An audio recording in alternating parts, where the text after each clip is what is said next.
Lots of different things. When I went to the Gambia, that was my first CBM trip. A lot of what I did was watch, if I'm honest. I had the opportunity to do some children's activities, to lead a sisters class.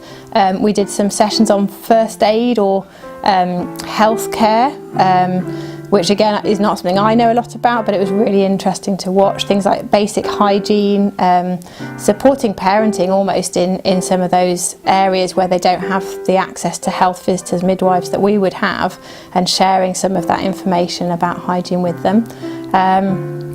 In the Caribbean there was a lot of youth work and ecclesial support, so there were ecclesias already established there that we visited and supported. And did extra activities for, and also quite a lot of pastoral work, so visiting the people that can't get to the ecclesia. And similarly in Russia, there's obviously a bigger language barrier, so more of the work had to be done through translators, but children's activities, sisters classes, talking to people about marriage or parenting, or things that we take for granted over here that we all have lots of people to talk to, lots of older sisters to talk to and get advice from. Well, there's different things that we do. On the visits where we go to see the brothers and sisters, we have a public talk in Prague and meet with the brothers and sisters there. And then we carry on and do a sort of road trip tour with the translator and visit the sisters who live in isolation. Well, we go to their apartments or their flats, and we break bread with them. We have a little service with them, and then we just have a chat. And almost all of them are infirm or very poor, so they aren't able to travel to see us, so we've got to go and see them. One of the reasons I think it's important for sisters to go along on CBM visits is, especially in the Czech Republic, more than half of the believers are sisters, and they can empathise more with a sister coming to see them. They've got similar problems. They can relate a little better perhaps than they might to a brother, and in some contexts it's more socially acceptable to have a sister going into another sister's flat as well as a brother, instead of having just men coming to see them. I think we have similarities and we can relate to each other better. So that's been my experience. Then when we were there, the weekend Bible school included people from other countries as well. And one of the biggest things that I noticed was that the language difficulties of us understanding and communicating to each other is so critical. And so we had a translator. And this is so different from the UK, that we're dealing with people who've travelled a long way to visit for the weekend, perhaps up to 11-hour journey in a car to get there. They have very little free time to attend things, and often don't know when they're going to have free time from their jobs. And they came along to this weekend and we were able to share Bible study together. And we're so blessed in the UK that we have so many ecclesias, and we can just drive a few miles down the road and we're able to meet different people and hear different speakers. So it was a big education to us how different things can be with the language and with the isolation that they experience. And certainly for me, from thinking about it since I've come back to the UK, it makes you really realise what a big family we are, but how different it is for different individuals around the world, and that they have so many challenges that we don't have on a day-to-day basis.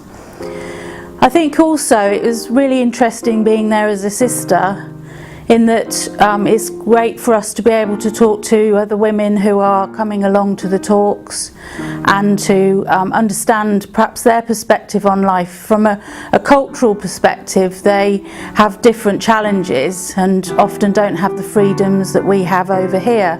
But it's good that we can give care and support to them. I support the Easter Bible School at Kumasi in Ghana by teaching the children at Sunday school. We have a lovely time together. I normally have a theme each year a different theme, and we talked about Daniel and his 3 friends, and we do some drama, we do singing, colouring, crafts, and we have a great time, all of us together.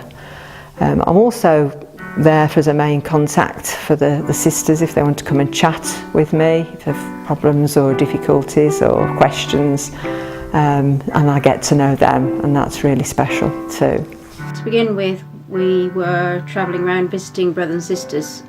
They'd usually got some friends that they'd invited around, or family who were interested in the Bible, and they'd got lots of questions that they wanted answered. We had a few baptisms. Most memorable was a lady who was terminally ill with cancer.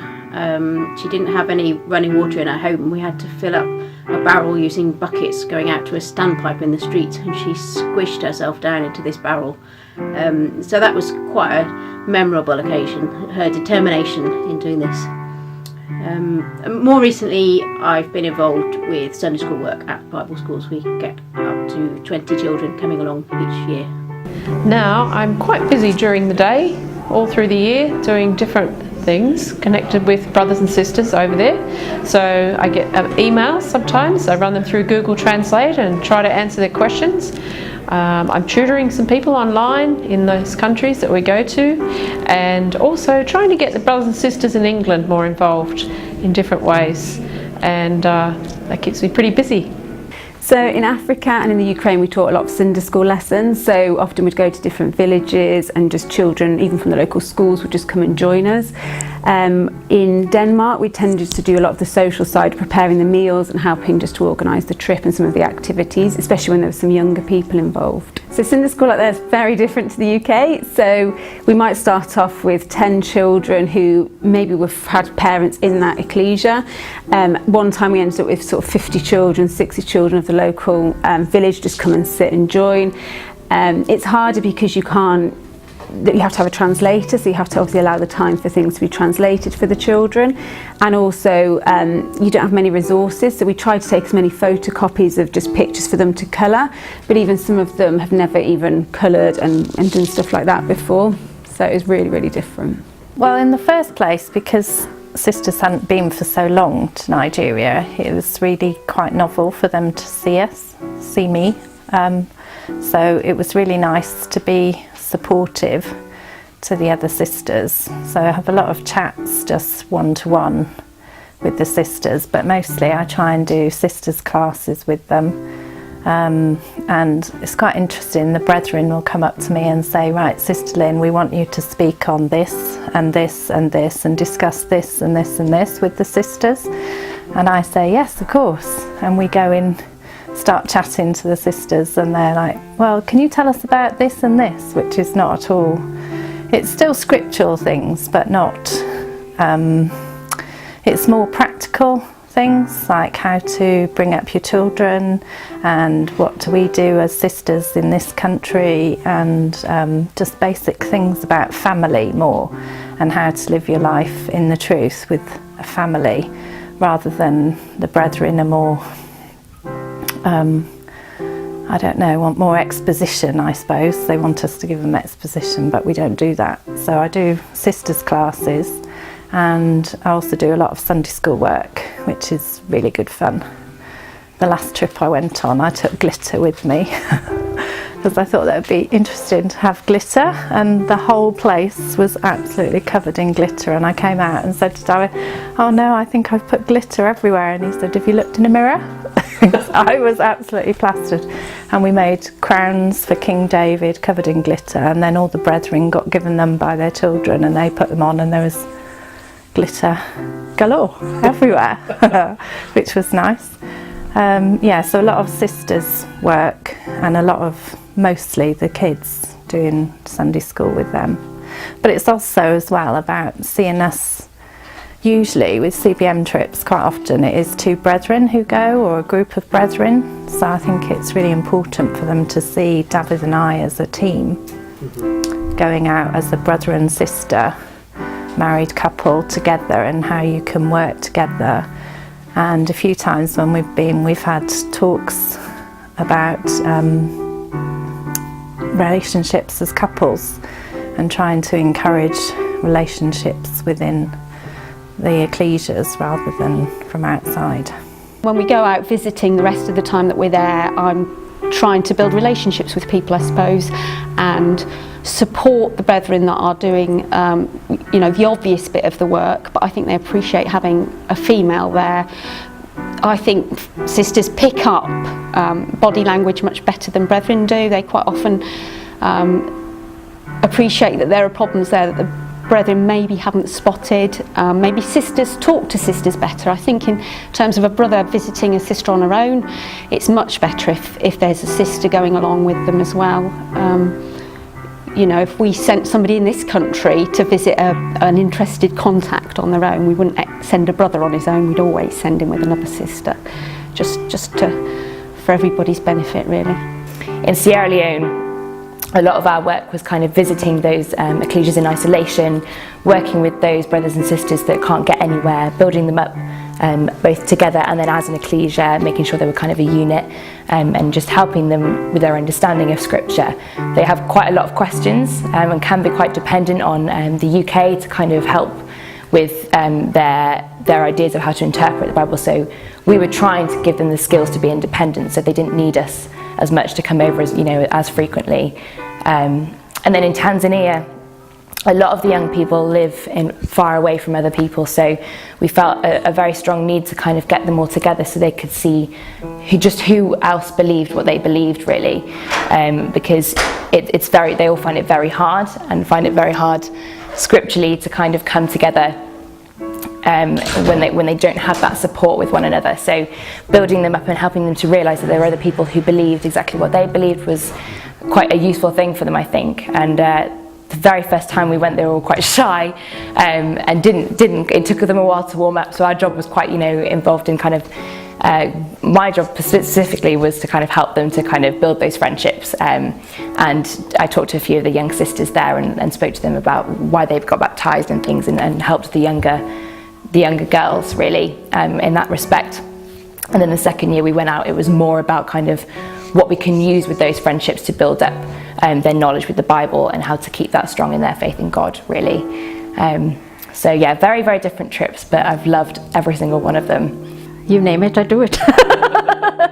Somebody recently said, because I didn't go out on their visit, and they said we could have done with a dog's body, a sister. So yeah, we drive ourselves out there, so I take my share in the driving, and so if they need something from the shop, I'm off to do that or whatever. But the work actually starts before a visit, because historically I've been involved with conferences out there, and after my first husband died there was nobody to fill the gap, so I would plan itinerary, book hotels, I still do, and all that sort of, all that's required before a trip, I still do it. Obviously I consult with my husband because he wants to know what he's in for, but yeah, do all that. And then when I'm out there, now we've got a lot of brethren. Obviously Steve deals with the brethren and sisters. I can deal with sisters, but it's not right to talk to brethren and, you know, give talks to them. I deal with contacts, right, which is great. Okay. Really love it. I've had a variety of things to do. One is supporting a mark. If we're talking to contacts, even if it's in a different language, obviously, I can maybe find some references if it's a small group.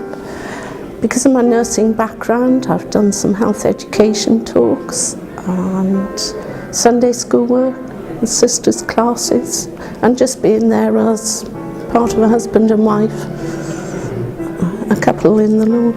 I tend to focus on sisters' workshops.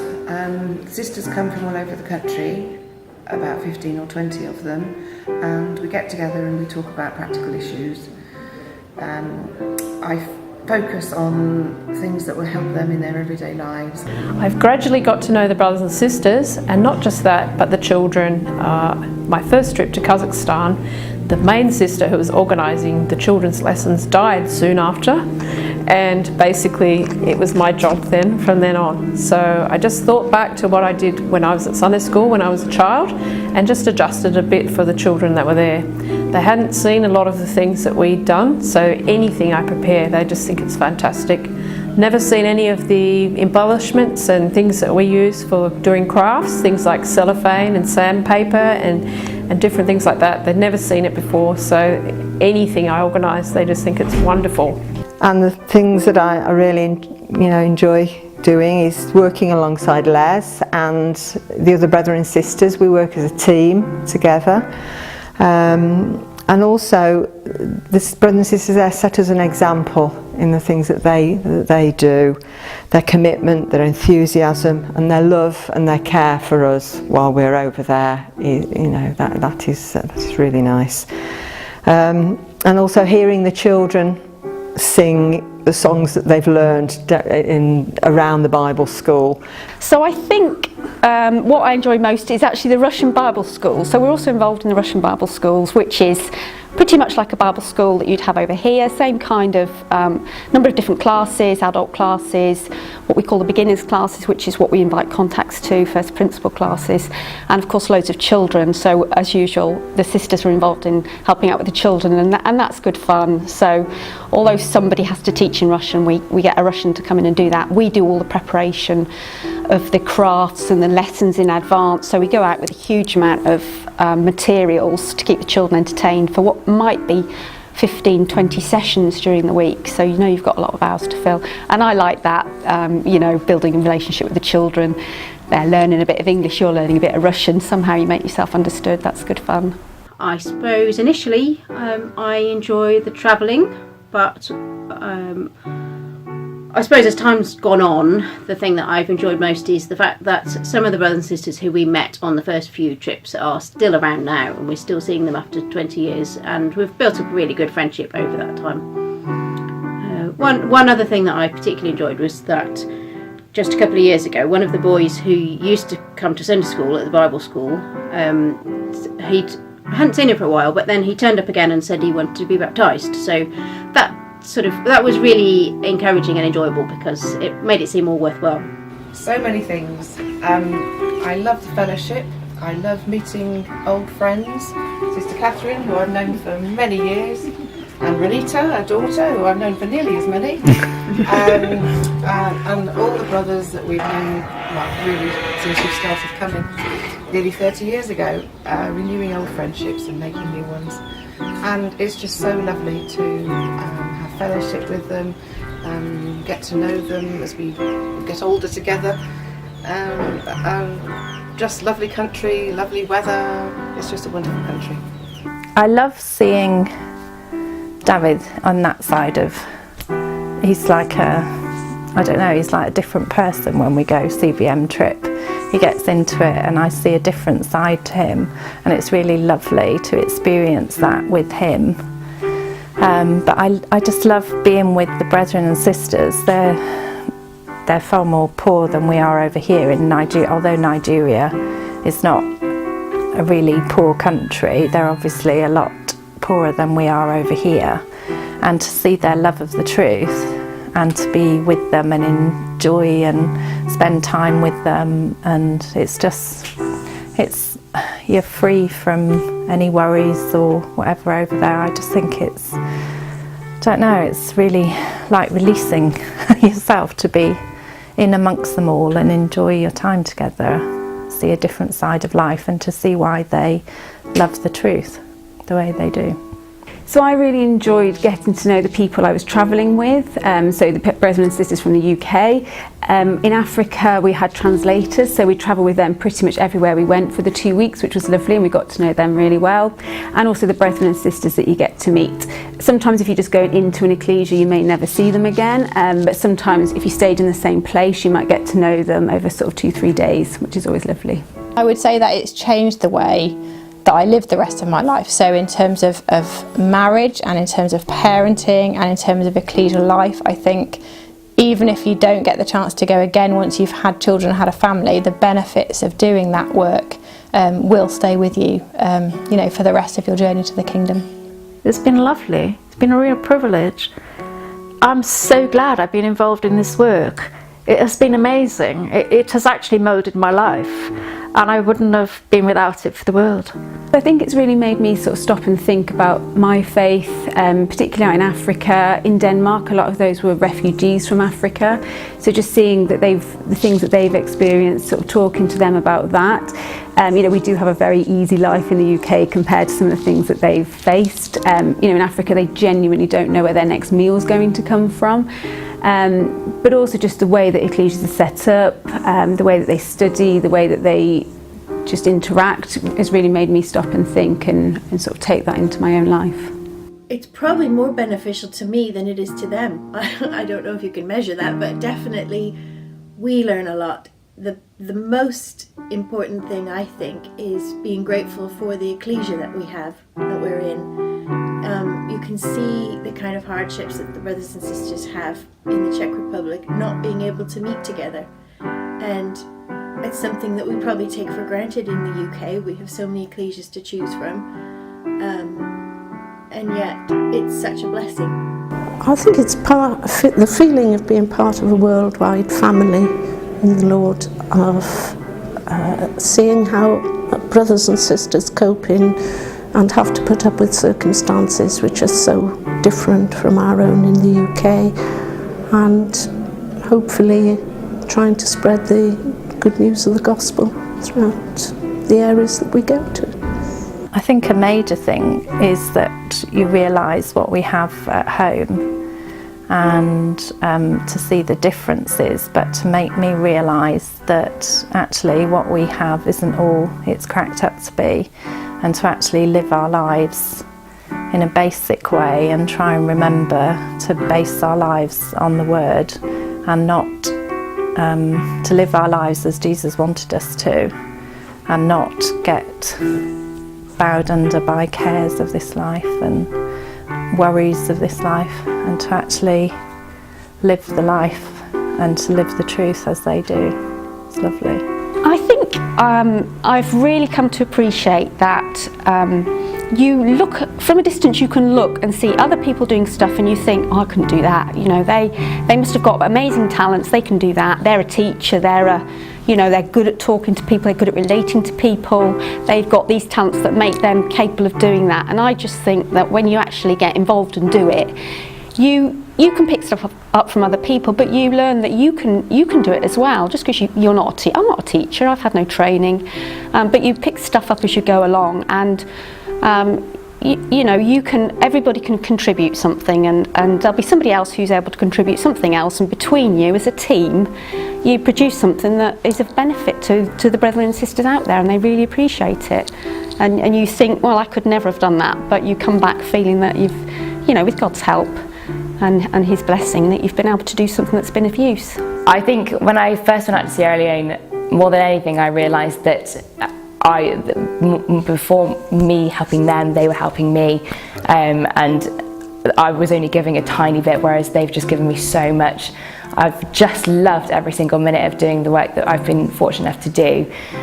They have such strong faiths. It might kind of be more of a simple faith to the study that we often have over here in the UK, but it's so strong, and you often find that that's because they lack as many material possessions as we have, for instance, and it just makes you realise just how much we just don't need the stuff that we have in day-to-day life, and it really keeps your mind clear, and at that moment in time it helps it to purify it in a way, and I always try and bring that home with me as much as I can to kind of keep me focused on the right things instead of the things that can so easily come around us in here.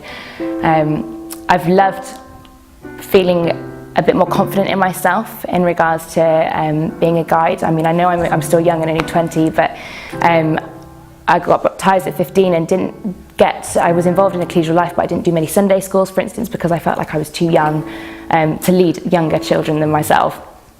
But since, knowing that I have that responsibility for being, say, the only sister with that CBM group at the time, I do have that responsibility to lead as many younger girls as I possibly can, and so that's really helped me to kind of embrace study a bit more and make sure that I'm fully prepared for those kind of situations. So I would say that the CBM work has helped me to kind of focus on study and what questions I might be faced when speaking to younger girls, or how to be a better role model for them, really. So it's definitely changed me as a character. I feel like I can't not go again. It's definitely, you kind of get the travel bug, I think, and the CBM work kind of just, it takes hold of you, really. So yeah, loved every single minute of it, and hopefully we'll see more changes in the future to come.